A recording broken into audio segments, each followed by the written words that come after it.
We know that Newark is actually in the vanguard of social media cities. Cory Booker is not only the mayor of Newark, he's the mayor of Twitter. It's one of his titles. Facebook just announced they're giving $100 million to Newark schools. Here we've got two of the city's venerable and dynamic institutions, the museum and NJPAC here. They use social media to energize and interact with members, fans, performers, and the arts world in general. The most important thing that we have tried our very best to do is link back to your main website. Everything, a blog, an e-blast, Facebook, Twitter, they all link back to our website. On our blog, at the end of every one says, visit newarkmuseum.org. Everything needs to point back because that is your main point of contact for those people. They're going to go to the Facebook page, they're going to learn about a particular event, they're going to go to the website, and they're going to find out more details, okay?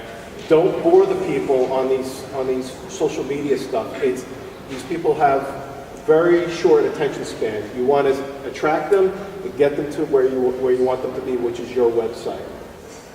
Why I like social media is it's very controlled. You get it out right away. And let's say we all know that we have a lot of different things and programs going on. We know that the newspapers can't always put everything in. So our social media, we use it to promote different venues such as maybe a luncheon that we know that's not going to get traction in the press.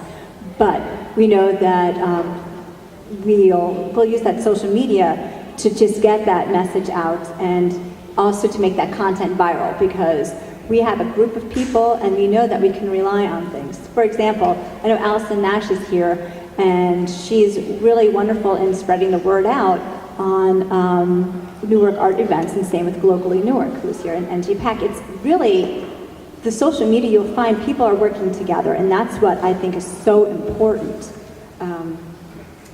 Also, we create a dialogue. So not only are we creating a dialogue with our friends, we're creating a dialogue within other organizations. And so people are getting to know each other. What I found out was very interesting with Twitter is a lot of arts organizations are on Twitter. And so you get a lot of content. And I really, from Twitter, I was able to reach out to reporters, bloggers, and to get the message out. And so that's what I look at Twitter as. It's a very valuable resource. When you're tweeting and Facebook, really link to all the other organizations in your community because it's all about viral marketing, it's all about viral messaging, and when you have that, you feel like a community, and that's what social media is. It's really and truly a community. Stuff that's going to engage people. It's the videos of performers, both that are in the past and in the present, coming up, and it's photos. Two weekends ago we had a Latin Jazz Dance Festival and I ran out there with the camera. We posted photos of the people dancing on the stage and we got a tremendous response because people wanted to see themselves. We were showing that they were important, that they were there, and they could see the photos of themselves. Again, we want to build relationships even wider than Newark. We want to build relationships with people that aren't necessarily going to buy tickets because we want to be the town square. So we want to have this interaction even if it doesn't have a financial impact in the end for us. We have a new VP of Programming and New Media. She came back specifically and had to have New Media in her title. And her real mandate is to open the Art Center to much wider than our doors, much wider than Newark, much wider than New Jersey. And this is a way to do that. We streamed some of the concerts at Sounds of the City this summer. Again, people in Belgium were watching it. They're not going to buy tickets, but it was great because we're getting the brand out there. We're doing a mix. We're putting up very disposable video that we shoot on the sly on a flip camera with very finished, edited video of an interview with Judith Jamison that might be 15 minutes or 20 minutes. Although everybody probably knows, they say that you don't want to go over 3 or 4 minutes with a video for YouTube. We have put some longer stuff up when it's educational in nature, and I think that's one of the reasons that we applied for nonprofit status on YouTube and we got it.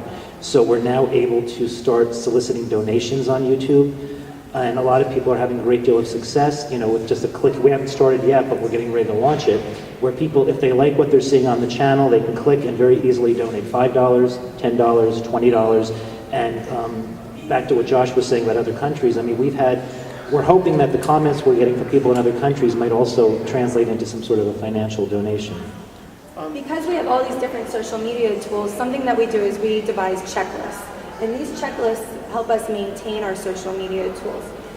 We have a checklist of probably 100 different things, and because Globally New York has an intern team of about 5 people, each one of them take a little section of the checklist every day, and they will make sure that all the tasks are done. These checklists have things such as, add 15 friends, or follow 10 new people, or post 10 new pictures on Flickr, or post on Facebook a post that was devised like a year ago from now.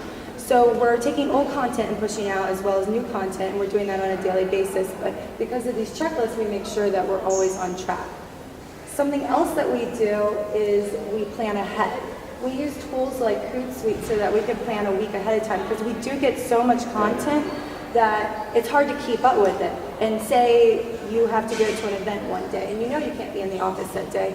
Well, we go ahead and we schedule our content for the entire day on Facebook and on Twitter so that we still have a constant presence.